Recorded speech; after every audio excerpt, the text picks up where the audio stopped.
동네 사람. 이게 뭐지? 네, 거기. 코딩 수학에서 만나요. 안녕.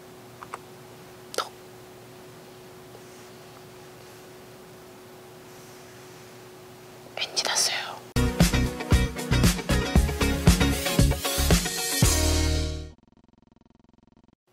여러분 반가워요. 컴퓨터 코딩 쌤은 역시 지니. 코딩 수학 5강도 지니쌤과 함께해요. 지난 시간에는 여러 진법에 대해서 살펴보았습니다. 다른 진법은 몰라도 쌤이 이진법과 16진법은 꼭 알고 있으라고 그랬죠. 이진법은 0, 1, 16진법은 9 이후의 숫자는 알파벳으로 표기. 잊으시면 안 돼요. 이번 시간에는 백분율, 호도법, 원주율에 대해서 공부해 볼 거예요. 백분율을 배우기 전 확률을 먼저 알아보고 가도록 할게요. 먼저 확률이란 어떤 실험이나 사건에서 어떤 일이 일어날 가능성을 수로 나타낸 것을 말해요. 예를 들어서 하나의 동전을 던져서 앞면이 나올 확률은 2분의 1이라는 분수로 나타낼 수 있는데, 이렇게 어떤 일이 일어날 수 있는 가능성을 수로 나타낸 것이 확률입니다. 그리고 확률은 소수로도 나타낼 수 있어요. 그래서 동전의 앞면이 나올 확률은 0.5라고 나타낼 수 있고, 눈금 5가 나올 확률은 0.166 점점점이라고 나타낼 수 있죠. 확률을 나타낼 때는 분수와 소수 중 아무거나 사용해도 되지만 소수를 사용하는 것이 더 편하니까 참고하도록 하세요. 그러면 본문으로 돌아와서 백분율, 퍼센트 구하는 법을 알아봅시다. 우리는 살면서 정답을 강요받고 정답을 몰라서 방황하죠. 하지만 세상에 정답이 있을까요? 세상을 살아서 갈 때 이렇다 할 정답은 없지만 내 수학에는 있어요.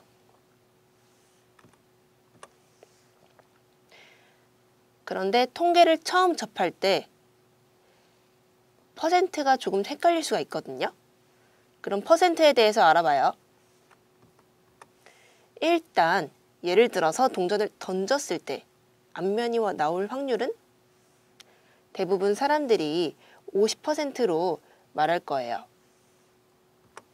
하지만 수식으로 계산해보면 50%가 나오지 않아요. 0.5가 나옵니다. 뭐래?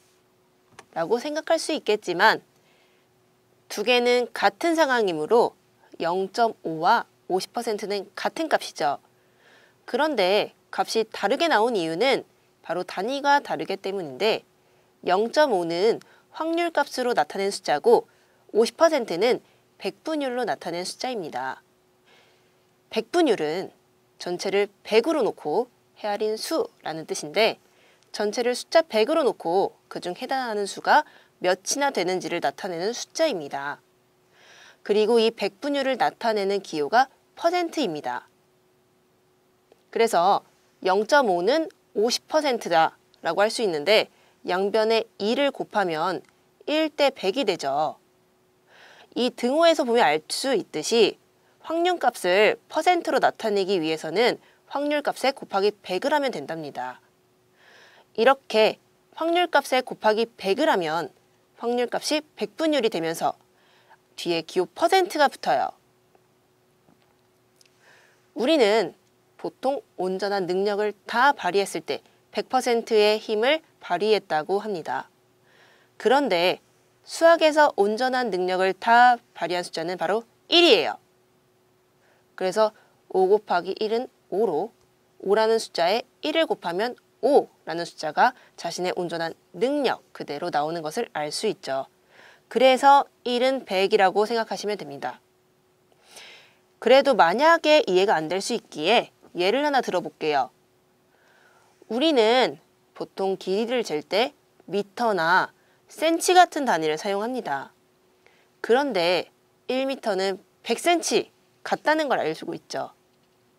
이때 미터를 센치로 바꾸기 위해서 곱하기 100을 하는 거랑 같은 거예요. 그래서 1m에 100을 곱하면 뒤에 센치가 붙으면서 100cm가 되는 것과 동일합니다.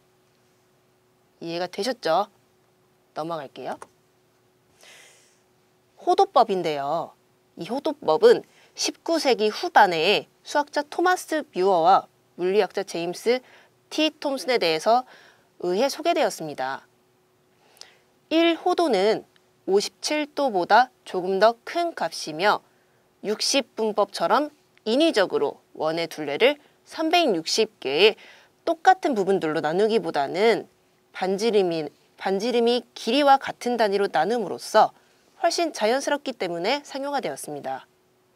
어렵다고요? 호도법은 각의 크기를 원의 둘레에 따라 측정하는 방법, 각의 크기를 나타내는 방법인데요. 그 단위를 라디안이라고 사용하고 있어요.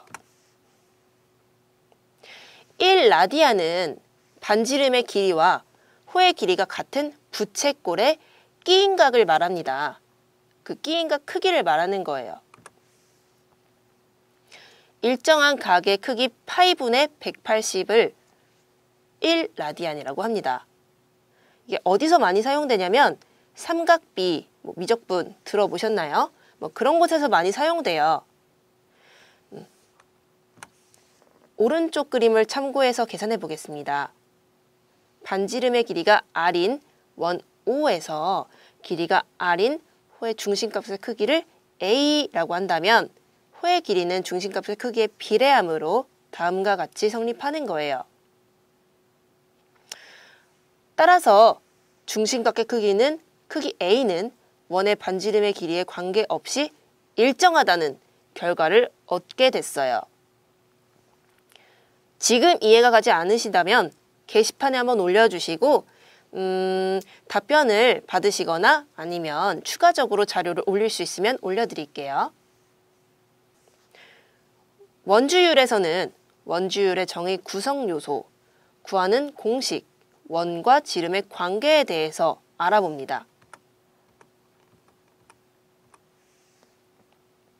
원주율은 원의 크기와 관계없이 지름에 대한 원주의 비는 일정하고 이 비의 값을 원주율이라고 합니다. 표기법은 파이를 사용하고 먹는 파이 아니에요. 추가적으로 초등학교에서는 곱하기 3.14를 사용했지만 중학교에서는 파이 기호 그대로 사용합니다. 원의 구성 요소를 알아볼까요? 크게 세 가지로 구성이 되는데요. 원의 중심, 반지름, 지름 그림을 보시면 이해하기 좋으실 거예요. 원의 중심은 원의 중앙에 있고 가장 안쪽에 있는 점을 말합니다. 지름은 원의 중심과 원주를 이룬 선이고요. 반지름은 무엇일까요? 지름의 반값이기도 하고 정확한 정의는 원의 중심과 원 위에 한 점을 이은 선분이에요. 원의 둘레에 구하는 공식에 대해서 알아볼까요? 먼저 하나의 원이 있을 때 원의 테두리에 해당하는 선을 둘레라고 부르고 원의 중심을 지나는 직선을 지름이라고 부릅니다. 그런데 줄자와 같은 도구를 활용하여 각각의 길이를 재어보면 둘레의 길이가 지름의 길이보다 약 3.14배 정도 더 길다는 것을 알 수 있죠. 그래서 만약에 지름의 길이가 10cm라면 둘레의 길이는 31.4cm가 된다고 할 수 있어요. 그냥 10cm에다가 3.14를 곱한 거예요. 그런데 이 3.14배는 어디까지나 대략적인 숫자일 뿐 정확한 것은 아니에요.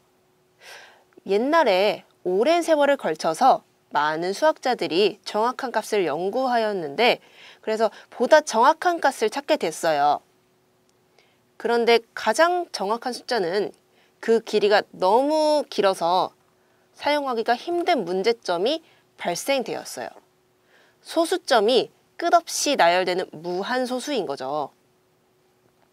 그래서 편의상 이 숫자를 기호 파이라고 부르도록 했고요. 근사값 3.14를 사용하기로 하였습니다. 파이와 원주율은 같은 명칭입니다. 기호 파이를 사용하면 원의 둘레는 원의 지름보다 파이배 더 길다 라고 간편하게 바꿀 수 있게 되었어요. 그런데 이 문장을 해석하면요. 원의 둘레를 구하는 공식이 나옵니다. 원에서 보통 반지름을 기호 R이라고 나타내는데 지름은 반지름보다 2배 더 길기에 지름은 2R로 나타내죠. 이렇게 문장을 해석해보면 원의 둘레 구하는 공식은 2파이R이 되는 것을 알 수 있어요. 그래서 반지름의 길이가 4cm라면 둘레의 길이는 8파이R cm가 됩니다. 원과 지름과의 관계인데요. 원과 지름과의 관계는 앞에서 설명을 같이 했으므로 한 번씩 읽어보시기 바랍니다. 오늘은 백분율, 호도법, 원주율에 대해서 알아보았습니다. 백분율은 실생활에서 많이 사용하니까 특히 잊지 마시고요. 호도법과 원주율도 점점 많이 갈수록 사용할 거예요. 컴퓨터 코딩은 역시 찔쌤. 궁금한 사항은 게시판에 꼭 남겨주세요. 오늘도 수고하셨습니다.